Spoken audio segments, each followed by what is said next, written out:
আলহামদুলিল্লাহি ওয়া কাফা ওয়া সালামুন আলা ইবাদিহিল্লাযীনা ইসতাফা আম্মা বা'দ ফাআউযু বিল্লাহি মিনাশ শাইতানির রাজীম ওয়া মান ইয়াবতাগি গায়রাল ইসলামি দীনান ফালা ইউকবালা মিনহু ওয়া হুয়া ফিল আখিরাতি মিনাল খাসিরিন ওয়া ক্বালা রাসূলুল্লাহি সাল্লাল্লাহু আলাইহি ওয়াসাল্লাম মান তামাসসাকা বিস-সুন্নাহ ইনদা ফাসাদি উম্মাহ ফালাহু আজরু শাহিদ আও কামা ক্বালা আলাইহিস সালাতু ওয়াস সালাম।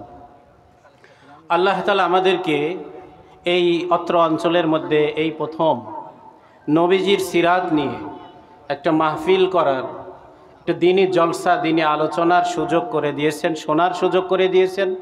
এজন্য সেই মহান আল্লাহ রব্বুল আলমিনের দরবারে শুকরিয়া আদায় করি, আলহামদুলিল্লাহ।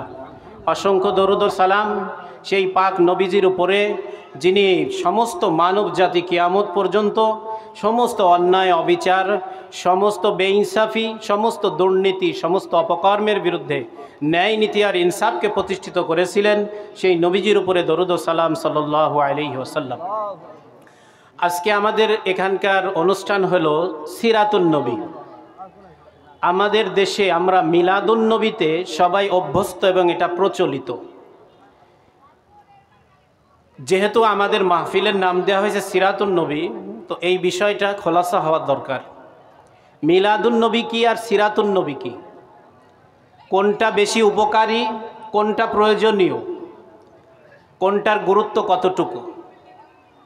মিলাদুন নবী একটা আরবি শব্দ, যার মোটামুটি অর্থ দাঁড়ায় যে রাসূলুল্লাহ সাল্লাল্লাহু আলাইহি ওয়াসাল্লামের জন্মের মুহূর্ত, অথবা তার জন্মের সময়, অথবা তার জন্মের দিন।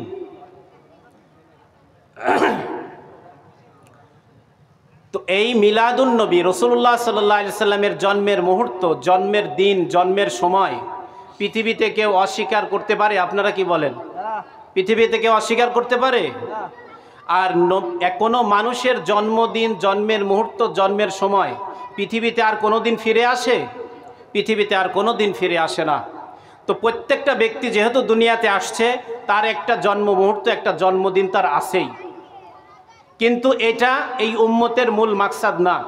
কোরআনুল কারিমে আম্মাজান আয়েশা রাদিয়াল্লাহু তাআলা আনহার বর্ণনা অনুযায়ী ৬২৩৬টা আয়াতের মধ্যে ডাইরেক্ট কোনো আয়াতে মিলাদুন নবীর কথাকে উল্লেখ করা হয়নি।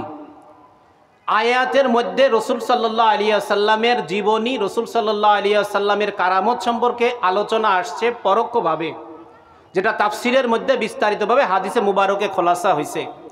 কিন্তু সিরাতুন নবী, কেউ যদি রাসূলুল্লাহ সাল্লাল্লাহু আলাইহি ওয়াসাল্লামের সিরাতের অনুসরণ না করে, আমি সিরাতের একটা খোলাসা অর্থ বলি সংক্ষিপ্ত। আল্লাহর রসুল তার জিন্দেগিতে যেভাবে ব্যক্তি জিন্দেগি থেকে, টয়লেট থেকে শুরু করে সামাজিক, অর্থনৈতিক, শিক্ষানীতি, পেট নীতির, এমনকি রাষ্ট্র এবং আন্তর্জাতিক পর্যায় পর্যন্ত রসুল সাল্লাল্লাহু আলাইহি ওয়াসাল্লাম যেই আদর্শ, যেই ফর্মুলা, যেই জায়গায় যেইভাবে প্রয়োগ করছেন, ওই জায়গায় ওই আদর্শ ওইভাবে বাস্তবায়নের নাম হলো সিরাত। এই উম্মতের মাকসাদ হলো সিরাত। ইমাম বুখারী রাহিমাহুল্লাহ সহ তাফসিরের যে নির্ভরযোগ্য, কি বলে, সিরাতের নির্ভরযোগ্য কিতাব আছে, এখানে আল্লাহ রসুল সাল্লাল্লাহু আলাইহি ওয়াসাল্লাম যখন জন্ম নিয়েছেন, আপনারা সবাই জানেন আল্লাহ রসুল কোন সময় জন্মগ্রহণ করছেন? যেই টাইমটা সুবে সাদেক, রাতের শেষ দিনের শুরু। এই সময়টা ওলামায়ে কিরাম বলেন কিয়ামত পর্যন্ত যত সময় আসবে পৃথিবীর মধ্যে সবচেয়ে দামি সময় হলো যেই সময় আকায়ে নামদার তাজদারে মদিনা, আমাদের চোখের মনি, কলিজার টুকরা, দুলালে আমিনা মুহাম্মদ রাসূলুল্লাহ সাল্লাল্লাহু আলাইহি ওয়াসাল্লাম দুনিয়াতে এসেছেন। এটা পৃথিবীর মধ্যে সবচেয়ে শ্রেষ্ঠ মুহূর্ত। এরকম দামি মুহূর্ত আর কিয়ামত পর্যন্ত আসবে না।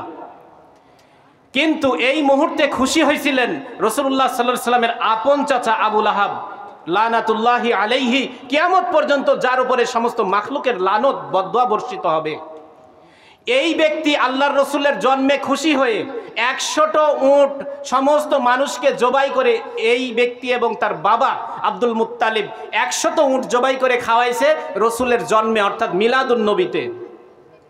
কিন্তু যখন আল্লাহর রসুল প্রথম দাওয়াত পেশ করলেন যে তুমি ওই দাওয়াত গ্রহণ করো যেই দাওয়াত আমি আল্লাহর পক্ষ থেকে নিয়ে আসছি, ইয়া কওমি ইবুদুল্লাহ মা লাকুম মিন ইলাহিন গায়রু ইয়া আইয়ুহান নাস কুলু লা ইলাহা ইল্লাল্লাহ তুফলিহু, তখন সর্বপ্রথম যেই আবু লাহাব মিলাদুন নবীতে খুশি হয়েছিল ওই আবু লাহাব সর্বপ্রথম রসুলকে বদদুয়া করছে।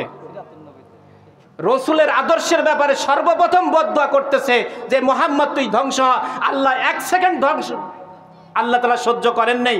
আল্লাহ তাআলা সূরা নাজিল করছেন তাব্বাত ইয়াদা আবি লাহাবি ওয়া তাব, হে আবু লাহাব তুই ধ্বংস হ, তোর বিবি ধ্বংস হোক, তুই যে হাত দিয়ে আমার রসুলের দিকে ইশারা করছিস তোর সেই হাত ধ্বংস হোক, তোর পুরা গোষ্ঠী শুদ্ধে, তাফসীরের মধ্যে আছে কিয়ামত পর্যন্ত তোর বংশধর শুদ্ধে ধ্বংস হয়ে যাক।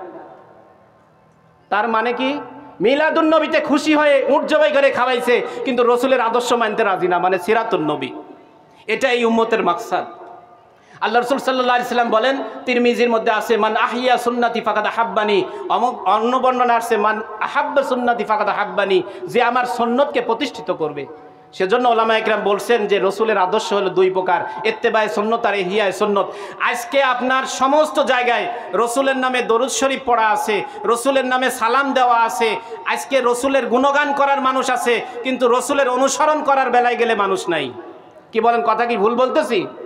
রসুলের অনুসরণ আজকে সমাজে, আজ থেকে 1400 বছর আগে পৃথিবীর সবচেয়ে নিকৃষ্ট সমাজ, যেই সমাজের মানুষ অন্যায়কে অন্যায় মনে করতো না, মানুষ পশুর মতো চলতো, ওই সমাজে মুহাম্মদ আরবি সাল্লাল্লাহু আলাইহি ওয়াসাল্লামের আদর্শ গ্রহণ করার কারণে কিয়ামত পর্যন্ত আল্লাহ তাআলা ঘোষণা করে দিয়েছেন ওয়াকুল্লান ওয়াদাল্লাহুল হুসনা, আমি আল্লাহ কোরআনে ঘোষণা করে দিলাম এই রাসূলুল্লাহ সাল্লাল্লাহু আলাইহি সাল্লামের হাতে যারা বায়াত হয়েছে, যারা ইমানের নজরে যারা সাহাবী নাম করেছে, এই সাহাবা একরামকে ঘোষণা করে দেওয়া হয়েছে সমস্ত সাহাবী জান্নাতে যাবে।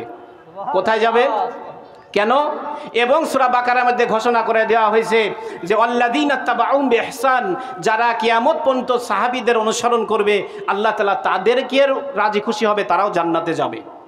তো এই সিরাত মাহফিলের উদ্দেশ্য হলো যে প্রত্যেকটা ব্যক্তির ব্যক্তিগত জীবন, তার ব্যবসা, তার চাকরি, তার চলাফেরা, তার উঠা বসা, তার সামাজিক জিন্দেগি, এমনকি তার আন্তর্জাতিক রাজনৈতিক রাষ্ট্রীয় জিন্দেগি পর্যন্ত রসুলের আদর্শ বাস্তবায়ন হোক।